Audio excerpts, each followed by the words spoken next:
चंबल की धरती है। यहाँ पर आपको मैं सुनाऊंगा कुछ बागियों की कहानी, यहाँ चंबल क्षेत्र के लोगों की ज़बानी। तो भाई साहब क्या नाम है आपका? राजेश कुमार। ये गांव कौन सा है? शेखपुर गुड़ा। किस नाम से फेमस है ये शेखपुर गुड़ा? फूलन देवी। किसके नाम से? फूलन देवी। फूलन देवी। कौन फूलन देवी? बताओ ना कौन फूलन देवी है? आप बताइए, आपका क्या नाम है भाई? चंबल की शेरनी जो यहाँ पर दहाड़ा करती थी जी। और 22 राक्षसों को मौत की नींद सुलाने वाली वो। आपका क्या नाम है भाई साहब? मेरा नाम राम कल्याण कश्यप है। तो इस समय कहाँ पर हैं हम लोग? मैं शेखपुर गुड़ा में हूँ, फूलन देवी जी के गांव में। फूलन देवी जी के गांव में। हाँ। तो दोस्तों, जैसा कि मैं आपको बताने वाला हूँ कि इस वक्त मैं हूँ पूर्व दस्यु सम्राट फूलन देवी के गांव में, और यही गांव है जहां पर फूलन देवी ने जन्म लिया। और हम लोग निकले हैं आज यहाँ पर घूमने के लिए, और हमारे साथ है नसरीन परवीन, है ना? नाजरीन परवीन, जो कि दिल्ली से आई। कहाँ से आई हैं आप?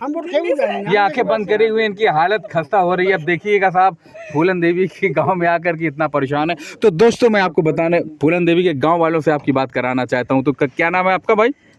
हमारा? जी हाँ, देव सिंह निषाद। देव सिंह निषाद जी। जैसा कि फूलन देवी एक विश्व विख्यात बागी रही हैं, उनके बारे में क्या जानते हैं आपने? अभी तक क्या सुना है?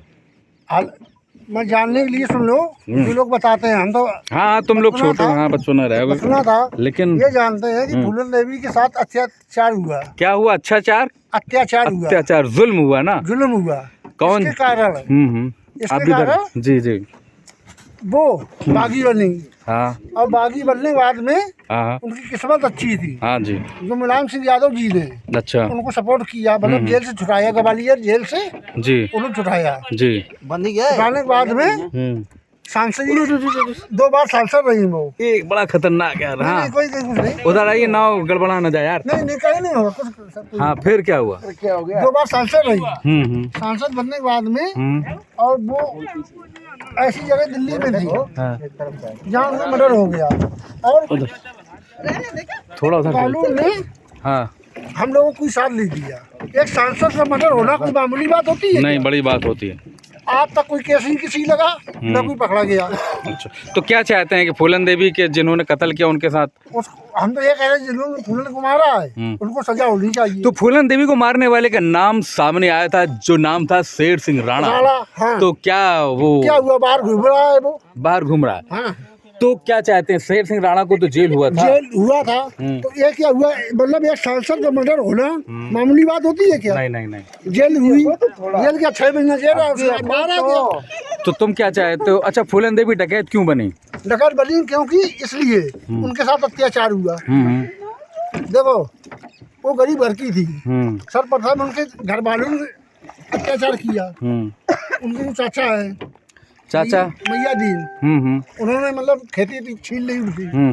उनकी मजबूरी थी, और इन्हें जबरदस्ती वो क्या नाम था उसका, देखो लाला राम श्री राम, इनको उठा ले गए थे। अच्छा, उठा ले गए थे तो मजबूरी में डकैत बनी। अच्छा। और मुश्तिक बाबा थे। क्या नाम था? मुश्तिक बाबा। मुस्तकीम बाबा। हाँ, उन्होंने साथ दिया, बेटी माना। अच्छा है। आज भी मान सिंह जिंदा है। मान सिंह जिसको कहते चौरा में रहता है, उनने साथ दिया, बहन माना।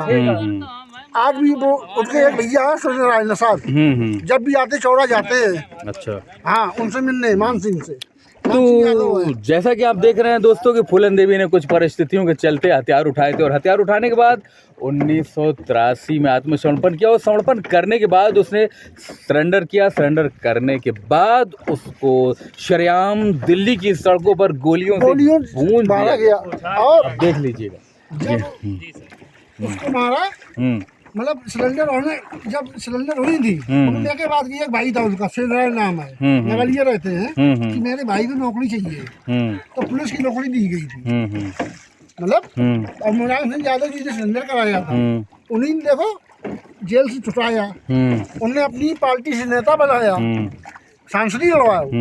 एक बार सांसद 5 साल चला चुकी, दूसरी बार पूरी नहीं चला पाई। अच्छा। और सांसद भवन से जैसे निकली और शेर सिंह राणा गुलाम आया था कि मतलब मार दिया।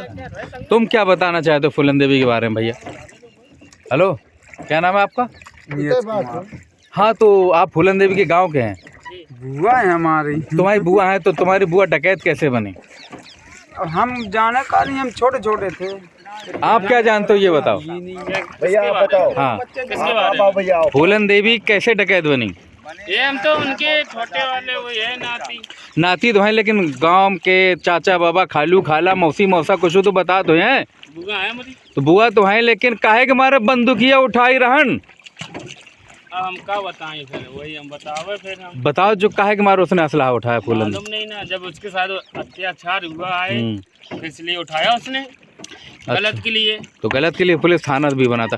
तो दोस्तों चलिए, ये है सबकी अपनी अपनी राय है मेरे भाइयों। और आप क्या बताना चाहते हैं? जी मैं राजस्थान बारां जिला से हूँ जी। और एक्चुअली मैं जो बहन जी ने 94 के अंदर एक दल बनाया था जिसका नाम था राष्ट्रीय एकलव्य सेना। हाँ, राष्ट्रीय एकलव्य सेना। जी, जी। मैं राष्ट्रीय एकलव्य सेना का राष्ट्रीय कोषाध्यक्ष हूँ और मैं बारीकी से इस कहानी को जानता हूँ। जी बताइए, फूलन देवी ने हथियार कब क्यों उठाया? बहन फूलन देवी ने जो हथियार उठाए वो बागी बनी, उन्होंने विद्रोह किया। उसके पीछे एक कहानी है। जी बताइए। उनके साथ जुल्मकारियों ने छोटी सी उम्र में जुल्म किया, उनको उठा ले गए और उनके साथ, उनके ध्येय के साथ उन्होंने शोषण किया और उनको जहाँ तक कि इतना जलील कर दिया, वो समाज में जीने लायक नहीं छोड़ी। इधर आओ तो आप जी। जब वो इन लोगों से परेशान होकर के जब आत्महत्या के कगार पे थी, तो उन्हें एक मुस्तकीन बाबा करके थे, मुस्तकीम बाबा करके थे। हाँ हाँ। वो उनके पास गई और उनसे जाके कहा, बाबा या तो मुझे मौत दे दो या मुझे कोई ऐसी दम दे दो कि ताकि मैं जी सकूं। मुझे ज्ञान दो बाबा, मैं कैसे बच पाऊंगी। इन जलीलों ने, इन बदमाशों ने मेरा सब कुछ छीन लिया है जी।